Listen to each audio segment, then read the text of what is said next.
Hello friends, आपका स्वागत है मेरे इस प्यारे से YouTube channel EDO physics Hindi में। आज हम लोग प्रश्नावली 2.2 का पार्ट 2 लेकर आए हैं, जिसमें हम लोग बहुपद पढ़ने वाले हैं, यानी बहुपद का पार्ट 3 है। बहुपद की तीसरी वीडियो है।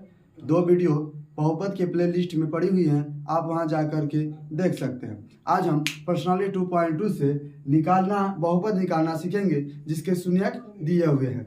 तो देखिए सवाल क्या कर रहा है कि एक द्विघात बहुपद, ये क्वेश्चन नंबर 2 है, ये क्वेश्चन नंबर 2 है।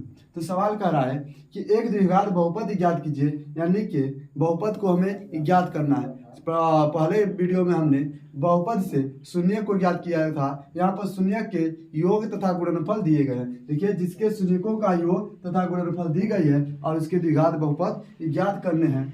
तो हम पिछले वाले वीडियो में क्या किए थे कि द्विघात बहुपद से शून्य की ज्ञात किए थे। यहाँ शून्य का गुणनफल है और योग दिया गया है, और इसे द्विघात बहुपद ज्ञात करेंगे। ठीक है, तो पहले हम आपको उस वीडियो में या उस चैप्टर उस सवाल में आपको हम बताए थे 2 सूत्र। एक बताए थे alpha plus beta equal to minus B upon A, और एक सूत्र बताए थे alpha beta equal to C upon A. Alpha plus beta क्या है? तो अल्फा प्लस बीटा शून्यकों का योग है, और अल्फा बीटा क्या है? तो शून्यकों का गुणनफल। आई होप आपको ये सूत्र याद होंगे। चलिए हम अपने वीडियो को आगे बढ़ाते हैं। तो क्वेश्चन नंबर 1 करते हैं। तो क्वेश्चन नंबर 1 क्या है? 1/4 और -1, यानी कि पहला जो 1/4 है ये शून्यकों का योगफल, और -1 जो है शून्यकों का गुणनफल है। तो चलिए करते हैं। तो पहला सूत्र लगाते हैं, alpha plus beta equal to minus B upon A. ये फार्मूला होता है। अल्फा प्लस बीटा का मान दिया हुआ है, जो ये मान है ये अल्फा प्लस बीटा का मान है, अल्फा प्लस बीटा का, और जो -1 है ये अल्फा बीटा है। क्या है? अल्फा बीटा है। तो अल्फा प्लस बीटा का मान कितना है? 1/4 is equal to minus B upon ए।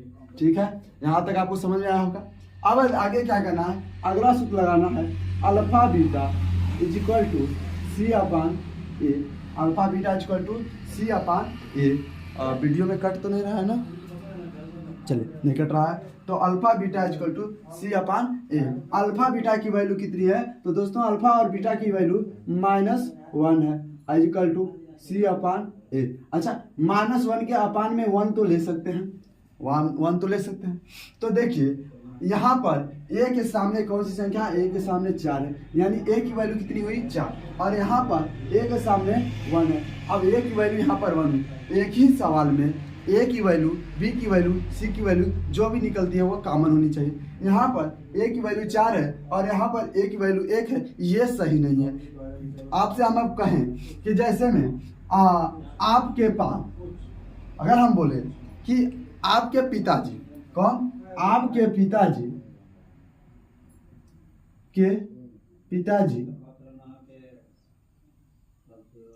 मान लेते हैं कि राम है। कौन है? और राम है। ठीक है, और आपके पिताजी राम है। ठीक है, आपके पिताजी राम है, और मान लीजिए आपका नाम क्या है? आपका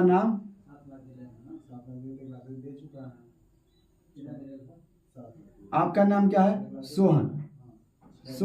सोहन के पिताजी। तो सोहन के पिताजी कौन होंगे? अगर आपके पिताजी राम हैं और सोहन आपका नाम है, तो सोहन के पिताजी कौन होंगे? राम ही तो होंगे।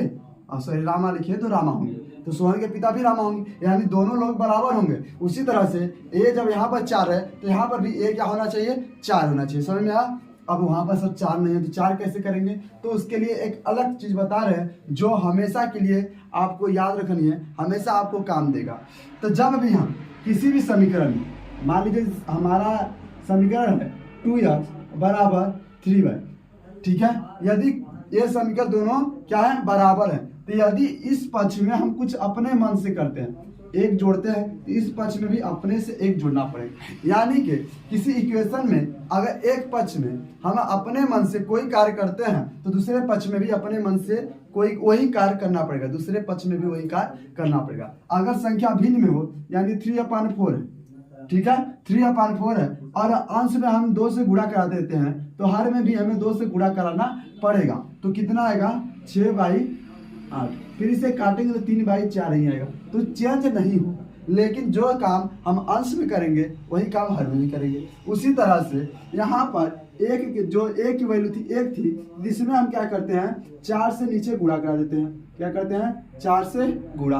तो नीचे जब 4 से गुणा कराए तो ऊपर भी 4 से क्या कराना पड़ेगा, गुणा कराना पड़ेगा। यानी संख्या बन जाएगी -4/4 बराबर C/8। अब यहाँ देखिए कोई चेंज नहीं हुआ, गुणा कराए हैं, फिर कट करेंगे तो -1 आ जाएगा, पहले की तरह आ जाएगा। तो यहाँ से क्या प्राप्त होता है, a = 4, a के सामने 4 है, यहाँ भी a के सामने 4 है, यानी a का मान हो गया 4। b = b का देखिए मान 1 है, लेकिन -b का मान जब 1 है तो माइनस उधर चेंज करेंगे तो क्या हो जाएगा, b = -1। और c = क्या हो जाएगा, c के सामने है -4। अब हम जानते हैं तो जो हमारा मूल समीकरण होता है कुछ इस प्रकार से होता है, ax² + bx और प्लस c। इसमें सबका मान रख देंगे तो a का मान कितना निकला है 4, तो a के स्थान पर 4 रख देंगे तो 4x² प्लस b का मान निकला है -1, तो b के स्थान पर रखेंगे -1x प्लस c का मान कितना है -4, तो c के स्थान पर -4। अब सॉल्व करेंगे तो 4x² -x और -4 हो जाएगा। तो इसे लिख लेते हैं, क्या हो जाएगा 4x² - x और -4 = 0। ठीक है, चलिए अब क्वेश्चन नंबर 2 को हम करते हैं। तो इसी प्रकार क्वेश्चन नंबर 2 को हम करेंगे। तो क्वेश्चन नंबर 2 में पहले दिया अल्फा प्लस बीटा, अब बाद में दिया है अल्फा बीटा। तो अल्फा प्लस बीटा = कितना दे दिया है √2। ठीक है, सॉरी अल्फा प्लस बीटा = पहले फार्मूला लिख लेते हैं -b/a, ये फार्मूला होता है। अब अल्फा प्लस बीटा का मान कितना दिया है √2 दिया है, तो √2 = -b/a।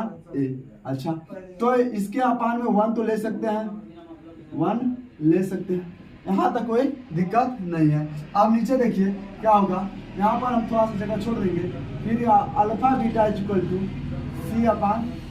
अल्फा बीटा की वैल्यू है 1/3 = C/a। उसी तरह से जिस तरह से इस क्वेश्चन में हुआ उसी तरह से इस क्वेश्चन में देखिए, यहाँ पर a = 1 आ रहा है, यहाँ पर a = 3 आ रहा है, यानी कि यहाँ पर भी हमें 3 लाना पड़ेगा। अब 3 लाने के लिए अंश और हर दोनों क्या करेंगे, 3 से मल्टीप्लाई करेंगे। ठीक है, तो यहाँ पर बनेगा 302/3 = -b/a। ठीक है, अब समझ में आया। अब यहाँ देखिए a की वैल्यू 3 हो गई, यहाँ पर भी a की वैल्यू 3, इसलिए a = 3, b = 302 है, तो b की वैल्यू कितनी हो जाएगी, माइनस हो जाएगी -302, और c की वैल्यू कितनी हो जाएगी a। तो बहुपद क्या बनेगा, हमारा बहुपद होता है ax² + bx प्लस c, मान रख देंगे तो बन जाएगा 3x² - 3√2x + 1 = 0। ये हो गया। ठीक है, अब क्वेश्चन नंबर 3 को हम लोग देखते हैं। तो क्वेश्चन नंबर 3 क्या है, तो क्वेश्चन नंबर 3 है, यहाँ पर भी देखिए अल्फा प्लस बीटा की वैल्यू कितना दी है, अल्फा प्लस बीटा की वैल्यू दे दी है 0। अल्फा प्लस बीटा की वैल्यू कितनी है 0। अब अल्फा प्लस बीटा की वैल्यू 0, अल्फा प्लस बीटा = होता है -b/a। पहले फार्मूला लिख लेंगे फिर सॉल्व करेंगे। ठीक है, तो अल्फा प्लस बीटा की वैल्यू कितनी होती है 0 = -b/a। तो 0/8 लिख लेंगे तो वह 0 ही हो जाएगा, कोई दिक्कत नहीं है। आगे करते हैं, तो अल्फा बीटा = कितना है अल्फा बीटा = होता है C/a। अल्फा बीटा की वैल्यू है √5 = C/a। इसके अपान 1 ले लेते हैं। यहाँ पर देखिए a की वैल्यू 1 है, यहाँ भी a की वैल्यू 1 है, यानी पे यहाँ पर हमें कुछ अब नहीं करना है, a का मान निकाल लेना है। a = 1, b तो b माइनस हो जाएगा तो 0 0 का है 0 होगा, और c = हो जाएगा आपका √5। तो हमारा बहुपद होता है ax² + bx + c = 0। ठीक है, अब देखिए a की वैल्यू 1 है तो 1 पुट करेंगे तो x² हो जाएगा, प्लस b की वैल्यू 0 है और 0 का गुणा किसी से करा जाए वो सब 0 हो जाएगा, यानी b वाला पद खत्म हो जाएगा। c की वैल्यू 5 है, √5 तो हो जाएगा √5 = 0। ठीक है, क्वेश्चन नंबर 4 को आप अपने से करिएगा, सेम इसी प्रकार से होगा, तो ये आपको HW में करना है। ठीक है। आप क्वेश्चन नंबर 5 को करते हैं तो क्वेश्चन नंबर 5 में alpha plus beta equal to होता है माइनस बी अपान ए। ठीक है, अल्फा बीटा की वैल्यू कितनी है -1/4, तो -1/4 equal to minus B upon ए। इस माइनस से इस माइनस को हम कट कर देंगे और नेक्स्ट है alpha beta is equal to C upon A. Alpha beta की वैल्यू कितनी है 1/4 equal to C by A. यहाँ पर ए की वैल्यू 4 है, यहाँ भी ए की वैल्यू 4 है, यानी यहाँ से हमें प्राप्त होता है कि A equal to 4, B equal to B किससे क्या हो जाएगा 1 और सी इक्वल टू कितना हो जाएगा 1, यानी हमारा बहुपद बनेगा ax² प्लस bx प्लस सी। मान को पुट कर देते हैं, तो मान को पुट करेंगे तो 4x² plus x plus 1 equal to 0। अच्छा, इसका आंसर कितना आएगा, तो 4th नंबर क्वेश्चन का आंसर आएगा x² माइनस x प्लस 1। आप सॉल्व कर लीजिएगा। ठीक है, तो क्वेश्चन नंबर 6 पर और आज के इस लास्ट वीडियो पर लास्ट चैप्टर क्वेश्चन पर चलते हैं, जो इस चैप्टर का पर्सनालिटी 2.2 का लास्ट वीडियो और बहुपद का लास्ट पार्ट है। इसके बाद हम 2 चर वाले रैखिक समीकरणों के बारे में पढ़ेंगे। तो चलिए यहाँ पर अल्फा प्लस बीटा को कर लेते हैं। Alpha plus beta equal to कितना होता है minus B upon A. Alpha plus beta की वैल्यू 4 दी हुई है, 4 equal to minus B upon A. इसके अपान में हम 1 ले सकते हैं, कोई दिक्कत नहीं है। फिर आगे अल्फा बीटा इक्वल टू कितना होता है, तो अल्फा बीटा इक्वल टू होता है सी अपान ए, और अल्फा बीटा की वैल्यू 1 दी है, तो 1 इक्वल टू सी अपान ए। 1 का 1 ले लेंगे, यहाँ पर 1 की वैल्यू ए की वैल्यू 1 और यहाँ पर ए की वैल्यू 1, यानी A equal to 1, B equal to B की मान कितनी हो जाएगी, देखिए माइनस उधर भेजेंगे तो -4 हो जाएगी, और सी इक्वल टू कितना हो जाएगा 1, यानी हमारा समीकरण होता है ax² प्लस bx प्लस सी। मान रख देंगे तो x² minus 4x plus 1 equal to 0 हो गया। तो ये सारे क्वेश्चन सॉल्व हो गए। अगर आपको कोई भी क्वेरी या किसी भी प्रकार का डाउट होता है तो आप हमें इंस्टाग्राम पर मैसेज कर सकते हैं। इंस्टाग्राम का आईडी है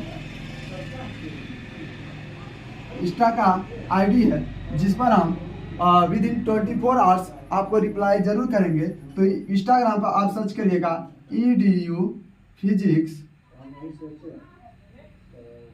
Hindi, EDU physics Hindi.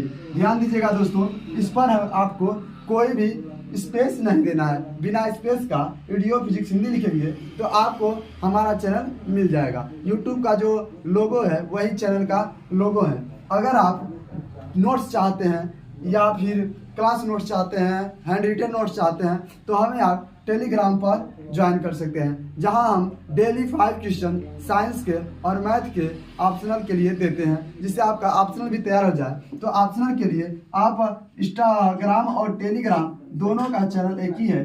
Telegram पर भी आप यही सर्च करेंगे तो हमें आप पाएंगे। ठीक है, तो EDU फिजिक्स हिंदी पर आप जाकर के ज्वाइन कर सकते हैं। किसी भी क्वेरी के लिए इंस्टाग्राम पर मैसेज करिए, 24 घंटे के अंदर हम रिप्लाई अवश्य करेंगे। Okay, bye.